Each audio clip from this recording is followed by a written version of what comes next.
students, how are you all? I'm sure you all are doing really good and enjoying your school life too. So children, let's begin with our next chapter, which is networking concepts.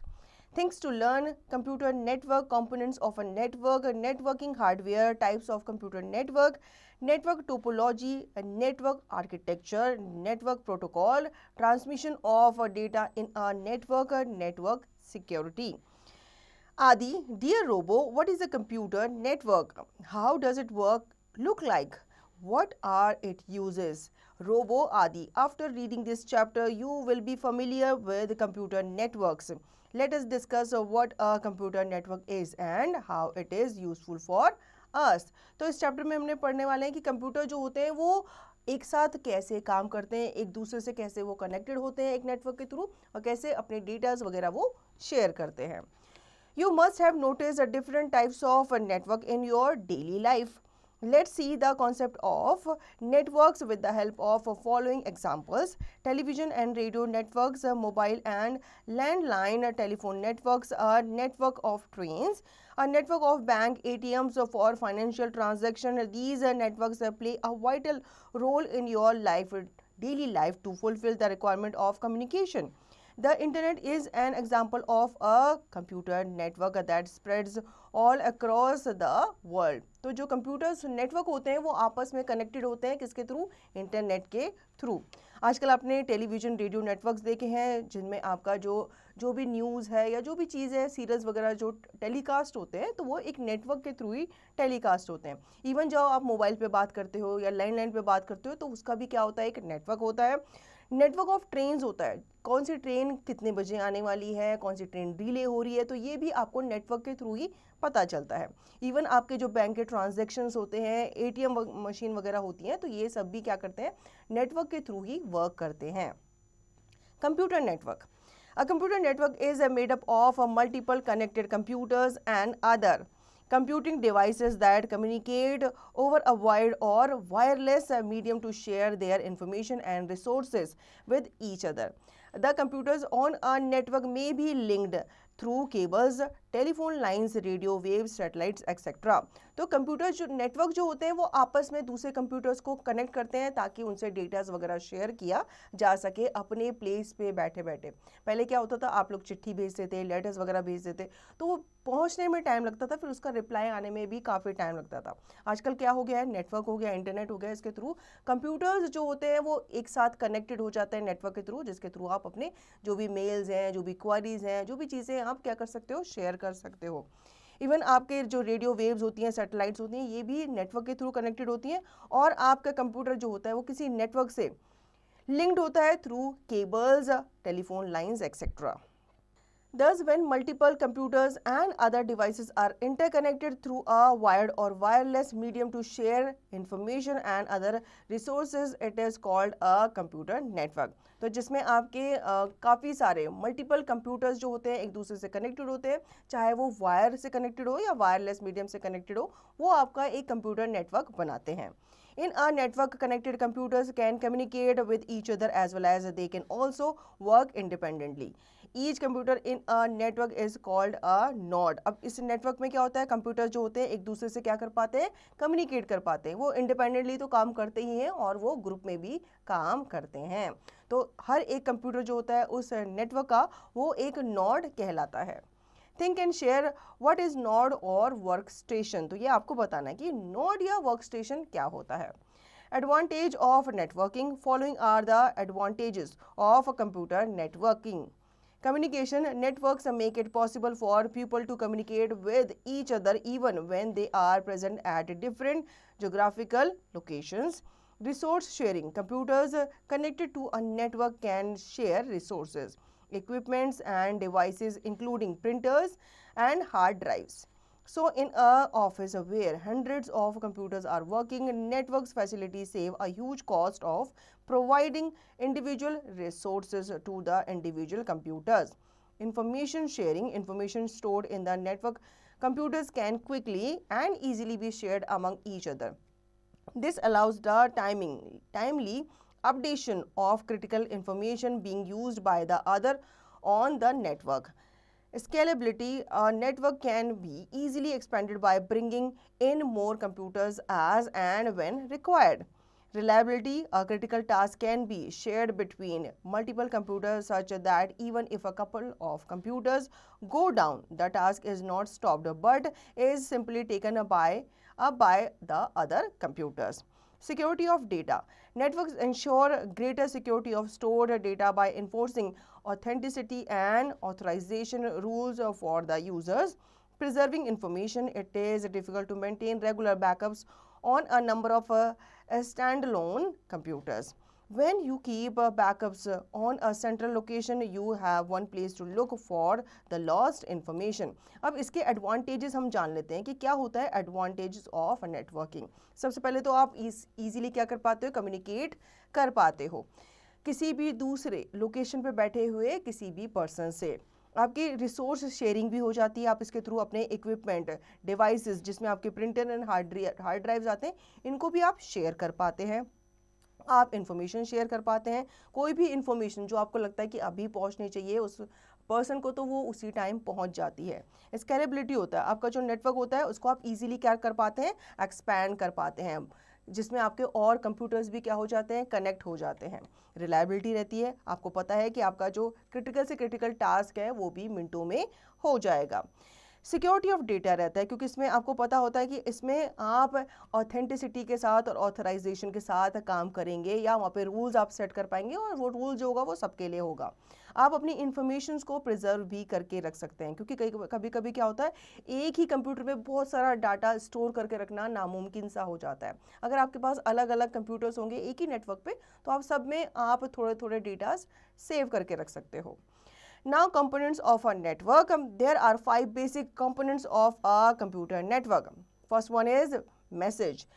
Is the data or information which needs to be transferred from one device to another device over a computer network. Sender is the computer that has the data and needs to send the data to other device connected to the network. Next is receiver, is the device which is accepting the data from other device on the network. Transmission medium is a communication channel through which information is transferred from one computer to another on a network. Protocol defines rules for communication between network devices. तो यहाँ पे हम जान लेते हैं कि क्या क्या चीज़ें आपको चाहिए होती हैं, क्या क्या कंपोनेंट आपको चाहिए होते हैं नेटवर्किंग के लिए। मैसेज जो होता है ये आपका डेटा या फिर इन्फॉर्मेशन होता है जिसको आप क्या करना चाहते हैं, शेयर करना चाहते हैं या फिर आप रिसीव करना चाहते हैं। सेंडर जो होता है ये आपका कंप्यूटर होता है जो उस डेटा को दूसरे कंप्यूटर को भेजता है या कनेक्ट करता है। रिसीवर जो होता है ये आपका वो डेटा होता है या वो आपका कंप्यूटर नेटवर्क होता है जो आपसे डेटा एक्सपेक्ट करता है या फिर रिसीव करता है। ट्रांसमिशन मीडियम जो होता है ये आपका कम्युनिकेशन चैनल होता है जिसके थ्रू आपका जो मैसेज है या जो भी आपका मेल है वो ट्रांसफ़र किया जाता है। और प्रोटोकॉल्स आपको पता ही है ये रूल्स होते हैं, क्योंकि अगर आप कुछ चीज़ ट्रांसफ़र कर रहे हो तो उसके लिए आपको सबसे पहले रूल्स डिफाइन करने होते हैं। Now, networking hardware. Networking hardware for wired network includes the physical components that work together to create a network. All computer networks require at least the following hardware. अब नेटवर्किंग में hardware क्या क्या लगते हैं, कौन कौन से ऐसे फिजिकल कंपोनेंट है जो वहाँ पे रिक्वायर्ड होते हैं, वो भी हम जान लेते हैं। पहला होता है मॉडम। मॉडम बहुत ही ज़रूरी होता है। Modem stands for modular demodulator. A modem is a communication device that is used to provide the connectivity with the internet. Modem works in two ways, i.e. modulation and demodulation.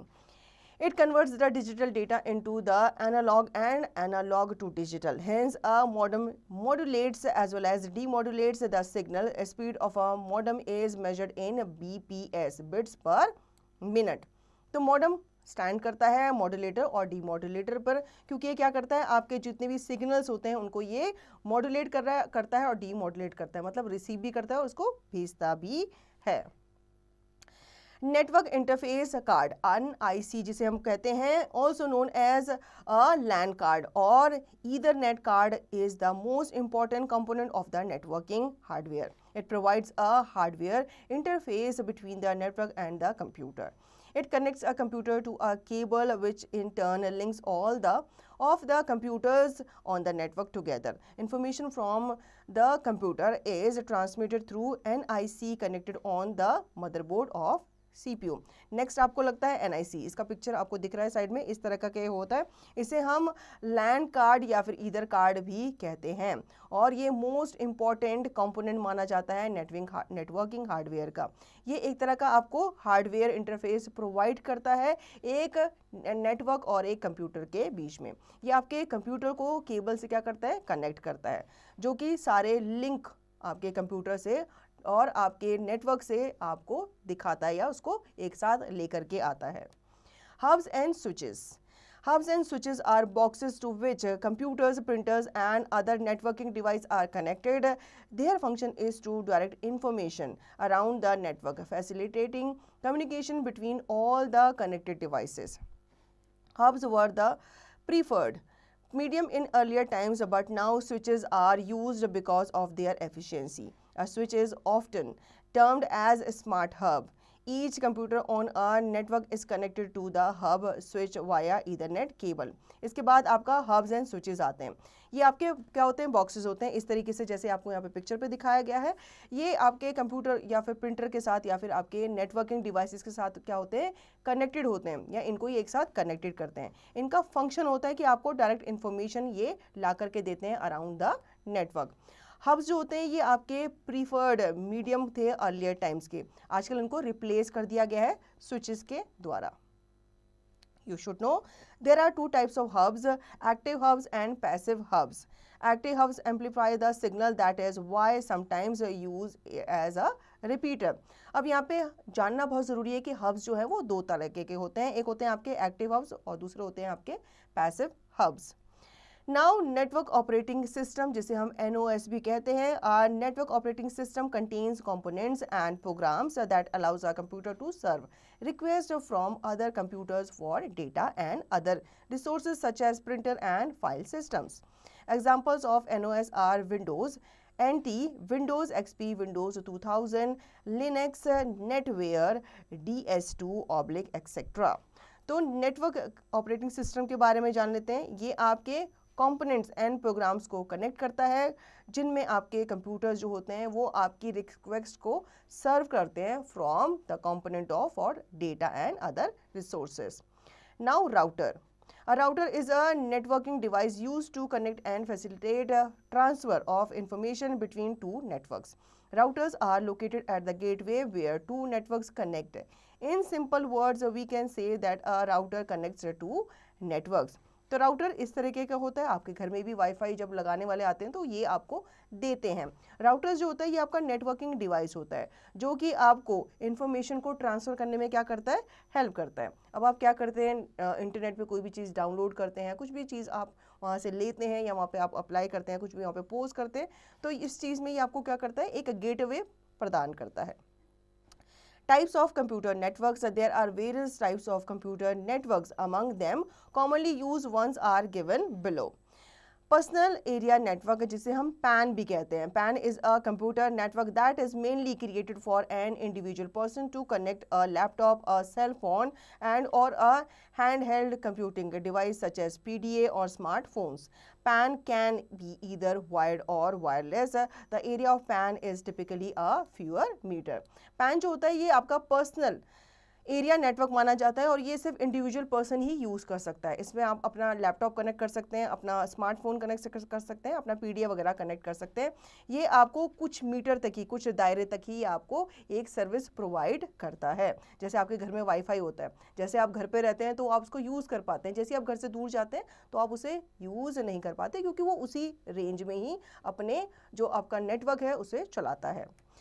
Local area network LAN जिसे हम कहते हैं, LAN और local area network is a network of 2 or more computers and peripheral devices within a small area like a room, a office, a building or a campus. The computers in a LAN are connected through Ethernet cables. Usually this type of networks does not consist of more than 100 computers. Since LAN is operated in small area, the communication speed is good. Chances of data loss are very less and it can be controlled by a single person or an organization. अब LAN जो होता है इससे single person भी आपका control कर सकता है और पूरी एक ऑर्गेनाइजेशन भी कनेक्ट कर सकती है. क्यों? क्योंकि इसमें आपके ज़्यादा से ज़्यादा 100 कंप्यूटर्स को कनेक्ट किया जाता है. ये एक प्रीमाइसिस में, जैसे आपकी बिल्डिंग होगी, आप स्कूल वगैरह हो गए, आपके ऑफिस वगैरह हो गए, वहाँ पे इसे इस्तेमाल किया जाता है और इसमें कुछ कंप्यूटर्स एक दूसरे से कनेक्टेड होते हैं. Metropolitan Area Network MAN. MAN is a larger network than LAN. It is also a collection of local area network. This network connects computers located in the same geographical area such as a city or town. The cost involved in setting up a MAN is more than LAN. The most common examples of MAN type network is cable television, branches of a local bank in a city. अब man जो आपका network होता है ये लैन से बड़ा होता है, या यूँ कह लो कि लैन का ही छोटे जो नेटवर्क होते हैं ये बड़ा बन करके क्या बन जाते हैं, मैन बन जाते हैं. और ये एक छोटे एरिया में नहीं बल्कि पूरी सिटी वगैरह में क्या होते हैं, फैले हुए होते हैं. अब इसका बेस्ट एग्जांपल अगर आप देखना चाहें तो आपका जो केबल टीवी नेटवर्क होता है वो इसका बेस्ट एग्जाम्पल माना जाता है, क्योंकि क्या करता है वो उस एरिया के जितने भी टीवी होते हैं उनको ये नेटवर्क प्रोवाइड करता है. Wide area network, WAN जिसे कहते हैं. A WAN is a computer network that spans over large geographical area such as a country or even over in continental distances. A WAN is a geographically dispersed collection of smaller networks like LAN, MANs and CANs. Because of a large distance covered by WAN, the data transfer rate is slower and the chances of data transfer error are more as compared to LANs. The usage of WAN is limited to very large organizations and governmental agencies. Railways reservation system, airline reservation system and ATMs are good example of WAN. The largest and well-known examples of WAN in the internet. तो WAN में आपके सारे के सारे network आ जाते हैं, LAN भी आ जाता है, MAN भी आ जाता है और CAN भी आ जाता है. ये आपका छोटे मोटे एरिया में नहीं बल्कि एक लार्ज एरिया में फैला होता है और ये एक देश कवर नहीं करता है, ये पूरे कॉन्टिनेंट को क्या करता है, कवर करता है. इसके अंदर आपके ATMs आ जाते हैं, रेलवे रिजर्वेशन आ जाते हैं, एयरलाइंस रिजर्वेशन सिस्टम आ जाते हैं, क्योंकि ये जो है ये छोटे मोटे ऑर्गेनाइजेशन द्वारा नहीं चलाए जाते, बड़ी बड़ी एजेंसीज या गवर्नमेंटल एजेंसीज जो होती हैं वो ही इसे चला सकती हैं. You should know a campus area network CAN is a network made of an interconnection of two or more LAN within a limited area. तो आपका जो कैंपस एरिया नेटवर्क होता है, CAN जो होता है, इसमें आपके 2 or more LANs जो होते हैं लिमिटेड एरिया के वो इंटरकनेक्टेड होते हैं. Now network topologies. Network topology refers to the arrangement of different elements like nodes, links or devices in a computer network. It defines how these components are connected and how data transfer between the network. Different types of topologies are given below. अब network topology क्या होती है? ये आपके जो आपके network के arrangement है उसको ये रेफर करता है कि कैसे आपका जो नेटवर्क होता है उसको अरेंज किया जाता है. इसमें हम पहले बात करेंगे बस टोपोलॉजी की. In a bus topology a single continuous cable is used to connect all the computers and other devices in a network. This cable is called bus which is a single continuous cable. Bus carries the data to and from each of them to all others. In this topology, only one device can transmit at a time. Bus has terminators at either ends which absorb the signal, removing it from the bus. अब बस topology इसे इसलिए कहा गया है कि अगर आप ध्यान से देखोगे तो इसमें बस की जैसे सीटें होती है ना, उस तरीके से कंप्यूटर जो होते हैं नेटवर्क में वो लगे हुए होते हैं. तो इसमें आपका एक सेंटर में एक कंप्यूटर होता है जो सब कंप्यूटर से डेटा लेता है, उनको भेजता भी है. बस में एक टर्मिनेटर होता है ईदर एंड में, मतलब दोनों एंड में एक क्या होता है, या तो इस तरफ या तो इस तरफ एक टर्मिनेटर होता है जो कि सारे सिग्नल्स को एब्जॉर्ब करता है और उनको वहाँ से रिमूव भी करता है.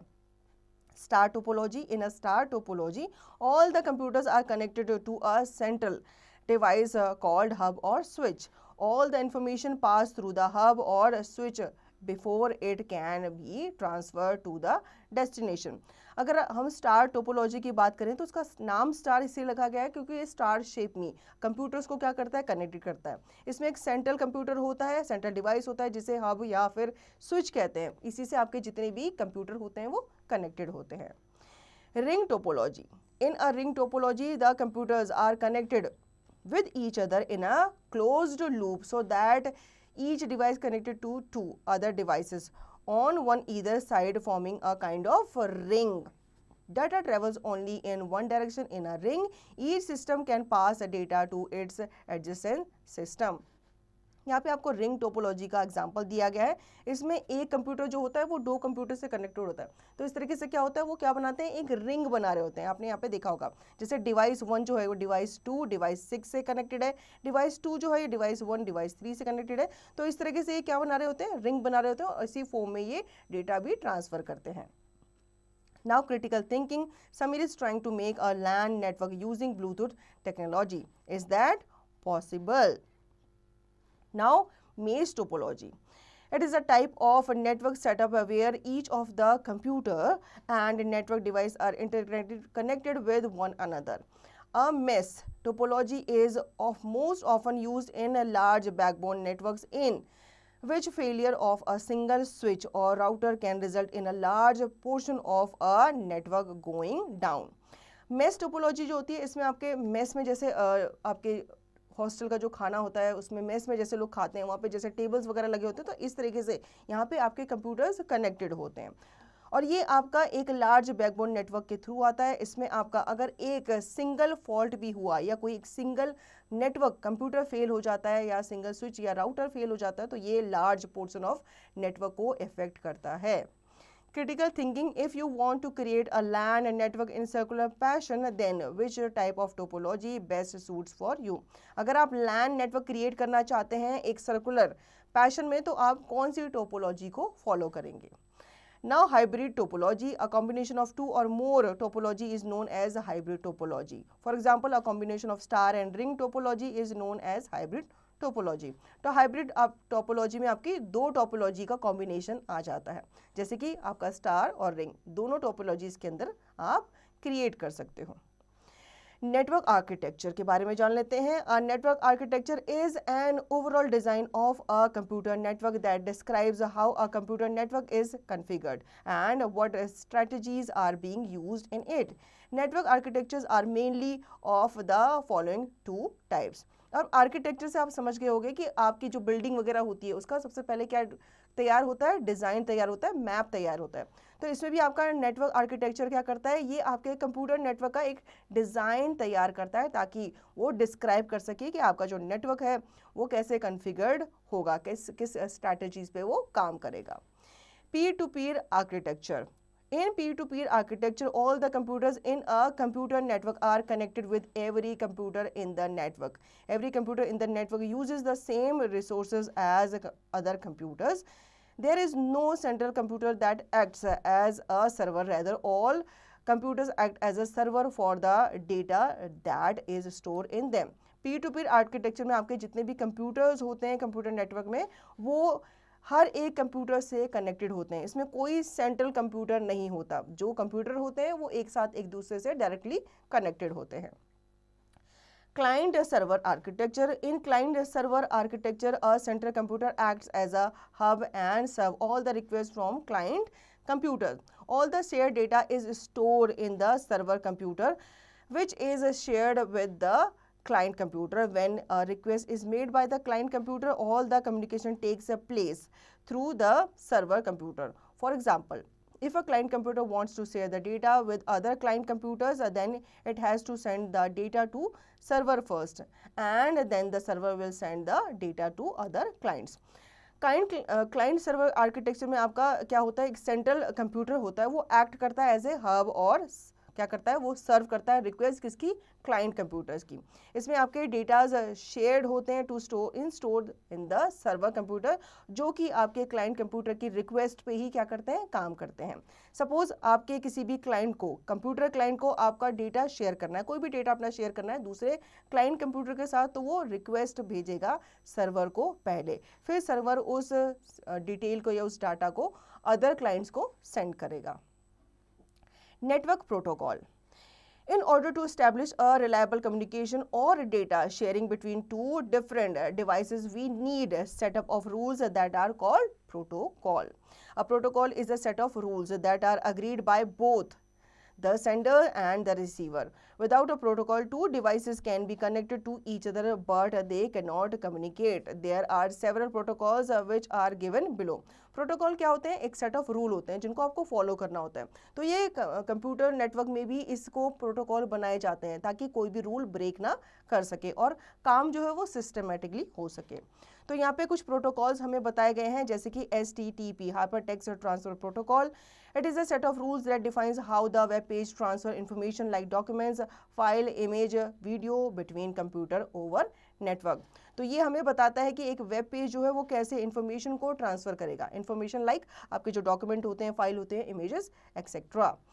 HTTPS Hypertext Transfer Protocol secure. It is a secure version of HTTP. The information is converted into code to prevent unauthorized access. Nowadays, most of the website uses the HTTPS protocol instead of HTTP. HTTPS क्या है? ये secure करता है आपके जो भी file है, जो भी आप इंटरनेट पर डालना चाहते हैं या वहाँ से रिसीव करना चाहते हैं. इसमें क्या होता है? ये आपको एक अथॉरिटी प्रदान करता है ताकि आप इसके अंदर पासवर्ड वगैरह डाल सके और उसको कोई थर्ड पर्सन यूज ना कर सके. FTP File Transfer Protocol. It is a set of rules that allows file uploading and downloading from the other computers over the internet. तो ये क्या करता है? ये रूल सेट करता है जिसमें आपकी फाइल कैसे अपलोड होगी, कैसे डाउनलोड होगी from the computer over the internet. TCP/IP Transmission Control Protocol Internet Protocol. It is a network protocol that defines how the information or message are routed from one end to of network to the other. TCP जो होता है ये आपका network protocol होता है जो कि define करता है कि कैसे इंफॉर्मेशन या फिर मैसेजेस को आप राउट करेंगे एक नेटवर्क एंड से दूसरे में. POP3 Post Office Protocol version 3. It is an internet standard protocol that allows email clients to retrieve email messages from an email servers. तो बेसिकली किसके लिए बना होता है? जो ईमेल वगैरह भेजते हैं या रिसीव करते हैं.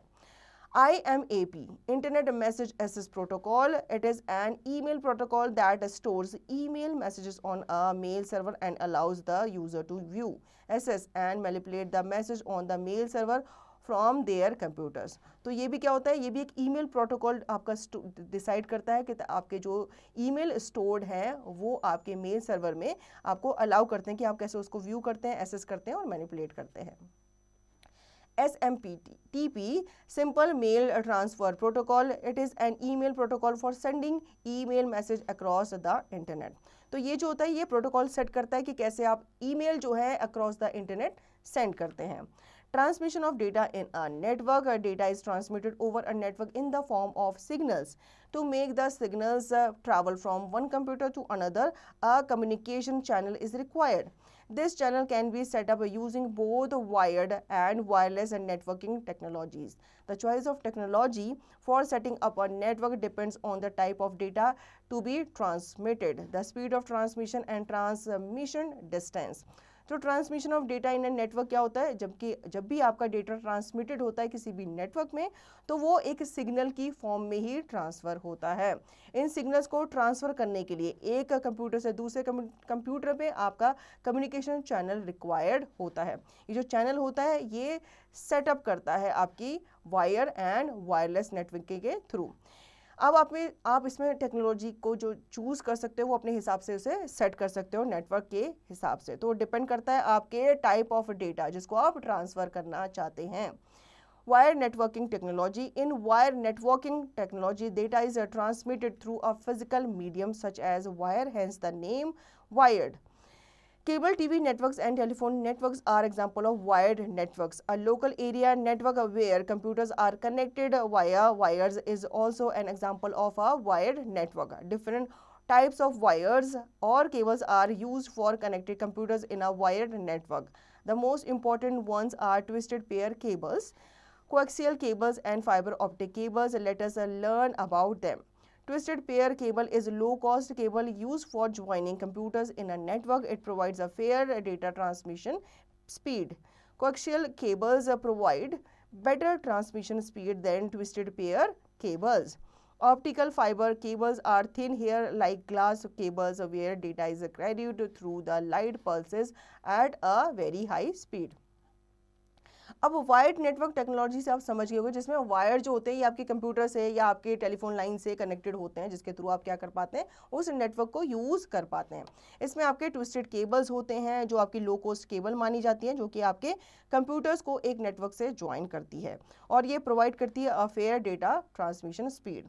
कोक्सियल केबल्स जो होते हैं ये आपको बेटर ट्रांसमिशन प्रोवाइड करती हैं, ठीक है। और ऑप्टिकल फाइबर केबल्स जो होती हैं ये बहुत पतली, मतलब जितने पतले आपके हेयर होते हैं, इसलिए आपको ये इसको हेयर लाइक ग्लास केबल्स कहा जाता है। इसके थ्रू आपके बहुत लाइट पल्सेस को क्या किया जाता है, कैरिड किया जाता है at a very high speed. तो यहाँ पे आपको ट्विस्टेड पेयर केबल, कोक्सियल केबल और ऑप्टिकल फाइबर केबल्स के एग्जाम्पल दिख जाएंगे with picture. Wireless networking technology. The wireless networking technology, as the name suggests, use no wire or physical media for connecting computers. It instead use electromagnetic waves like infrared, microwave and radio waves for transmission of data. Let us learn about some wireless networking technologies that are commonly used.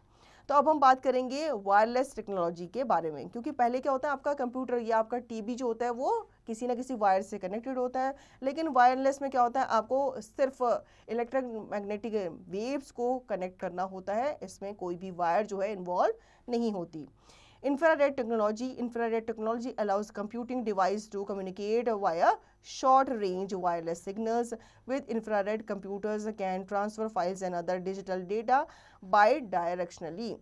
The infrared transmission technology used in computer is similar to that used in consumer product remote control unit like television remotes and game remotes. Unlike Wi-Fi and Bluetooth technologies, infrared network signals cannot penetrate walls or other obstruction and work only in direct light of sight.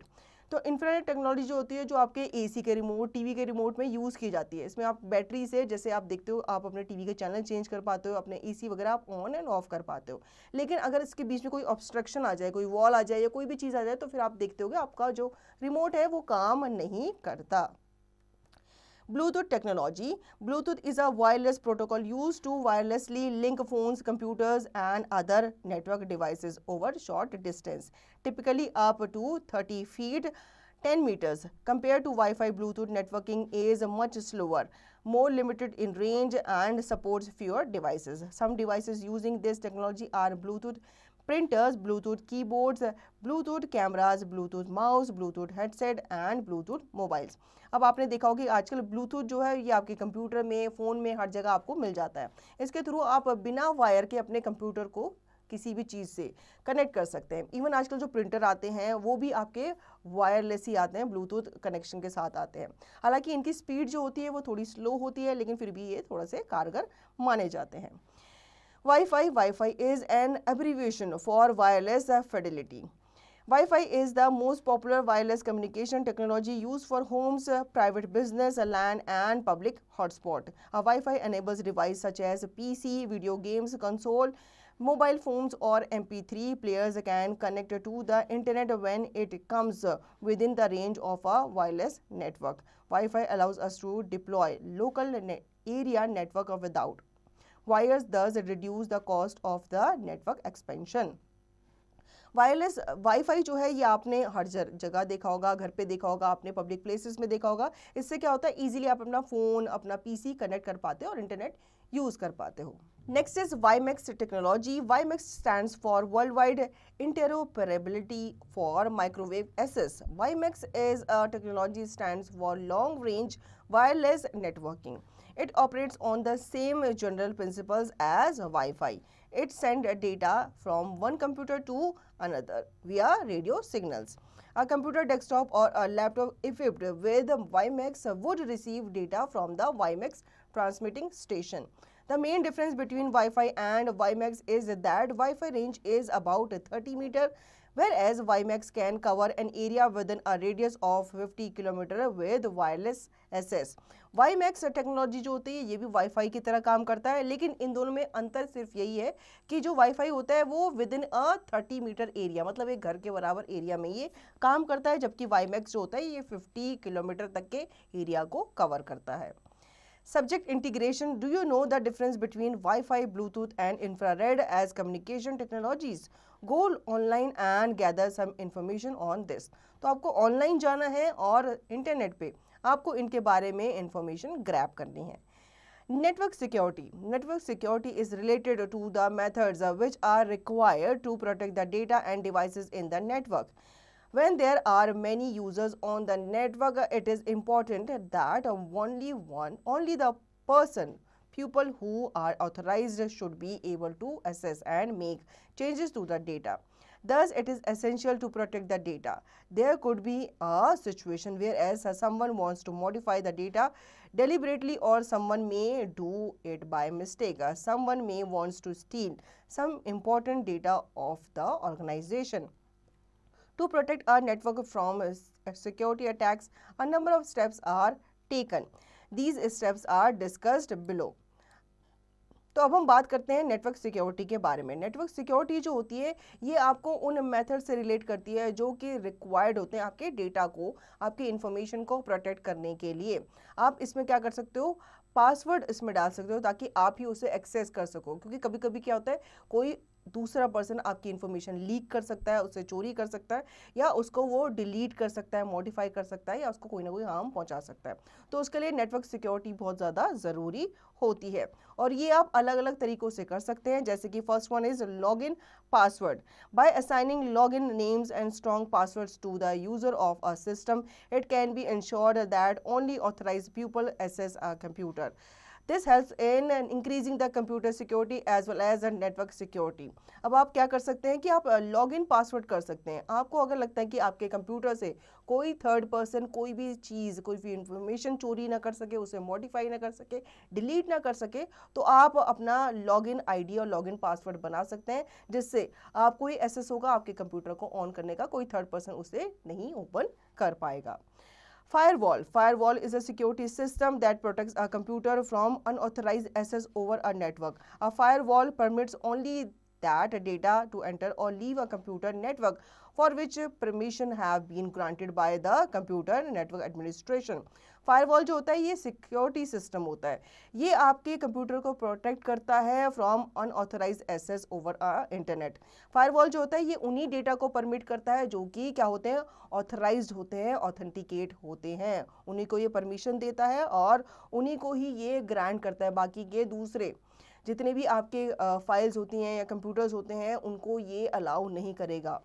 Antivirus software. An antivirus software is effective in controlling malware attacks on the computer when connected to a network. It is essential that the software is installed, updated and running on a computer when it is connected to a network. अब हम अपने computer पर network चलाते हैं, internet चलाते हैं, तो हमारे पास एंटीवायरस सॉफ्टवेयर होना बहुत ज़रूरी होता है, क्योंकि इंटरनेट से कभी कभी किसी फाइल के साथ कोई ऐसी चीज़ भी, वायरस भी डाउनलोड हो जाता है जो हमारे कंप्यूटर को धीरे धीरे क्या करता है, हैंग करता है. तो आपके पास एंटीवायरस होना बहुत ज़रूरी है. File permissions. A data file on a computer can be created, read or modified. And an application file can be run or executed. Accordingly, different rights and privileges can be given to different users of a computer to perform one or more of these tasks. By giving appropriate rights to respective users, computer security as well as network security can be increased. File permission जो होता है इसमें आपके data file आपके computer पे, उसको आप क्या करते हो, जब आप क्रिएट करते हो, रीड करते हो, मॉडिफाइड करते हो, तो आपका फाइल एप्लीकेशन जो होता है वो उसको क्या करता है, एग्जीक्यूट करता है. अकॉर्डिंगली इसमें आपके डिफरेंट राइट्स जो होते हैं, प्रिविलेजेस जो होते हैं वो दिए जाते हैं डिफरेंट यूजर्स को कि आपको कौन सी फाइल एक्सेस करने की परमिशन दी जाती है. Critical thinking. Reena wants to know the type of network that spans across countries or even continents. Answer to her queries. तो ऐसा कौन सा नेटवर्क है जो आपके अक्रॉस द कंट्री और अदर कॉन्टिनेंट्स में फैला हुआ है. Tricky terms. PAN personal area network, LAN local area network, MAN metropolitan area network, वैन wide area network, NIC network interface card, TCP/IP transmission control protocol, internet protocol, wifi, wireless fidelity, modem, modulator, demodulator. So children, इस chapter में हमने computer networks के बारे में पढ़ा, computer topologies के बारे में पढ़ा, कैसे कंप्यूटर्स एक दूसरे से कनेक्ट होते हैं, कैसे वो फाइल ट्रांसफर करते हैं, और नेटवर्क सिक्योरिटी के बारे में भी हमने जाना। So children, I hope you understood the chapter very well. Now you will revise the chapter and practice the given exercise to understand the chapter thoroughly.